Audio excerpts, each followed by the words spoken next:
Gara-gara dia tinggalkan Tuhan, gara-gara dia seperti ini, seperti itu, seperti ini, seperti itu. Kita tidak perlu untuk selalu menyalahkan situasi-situasi yang ada. Saudara, kalau saudara ingat kisah kelahiran Yesus, Yesus datang, amin.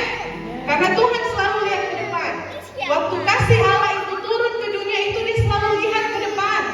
Dia lihat jauh ke depan. Tuhan izinkan Yesus lahir di kandang seperti itu.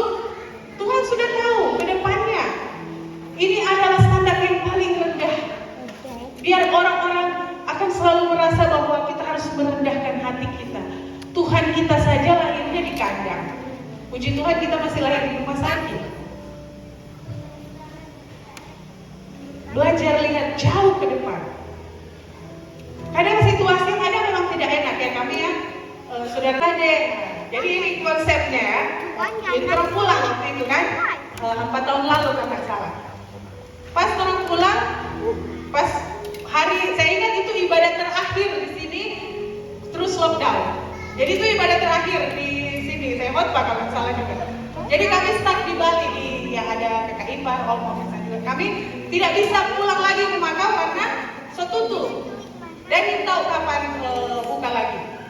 Dan oleh anugerah Tuhan, dalam waktu Tuhan, walaupun berat bagi kami, mertua harus pulang ke surga lebih dulu.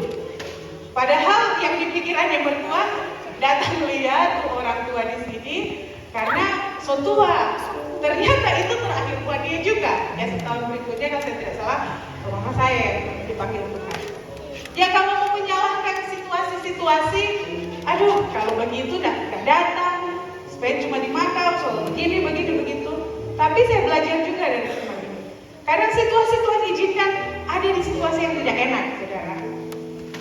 Kalau kita cuma mau lihat situasi, kalau orang semua cuma mau lihat situasi, kita tidak akan pernah melihat jauh ke depan. Amin? Kalau orang cuma berdasarkan situasi yang kenapa kita harus sampai begini? Kenapa Tuhan izinkan saya begini? Yesus aja seorang raja Tuhan izinkan penginapan full supaya lahir di kandang. Apalagi itu orang. Kasih Tuhan melihat jauh ke depan. Padahal sesuai resep. Semua race ini dia. Banyak hal yang di luar kontrol kita. Kadang kadang harapan kita terlalu tinggi menurut standar dunia. Begitu itu tidak terjadi, kita down sendiri.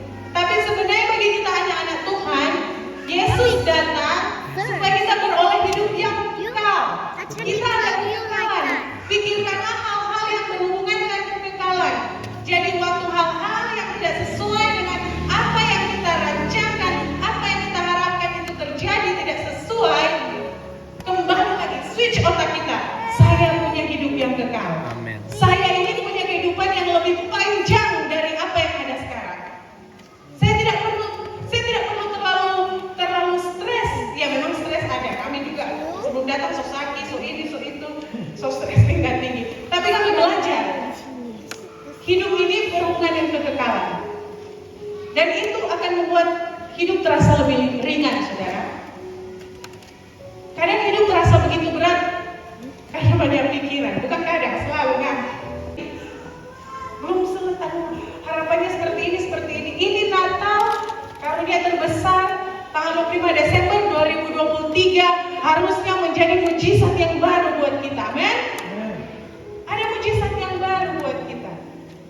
Ada pergerakan yang baru lagi. Pikiran kita lebih lagi untuk melihat investasi di kekekalan. sehingga hati ini lebih mudah, lebih gampang, semua terasa lebih ringan. Berhubungan dengan orang lebih ringan, hubungan dalam keluarga lebih ringan, dalam pekerjaan, dalam pelayanan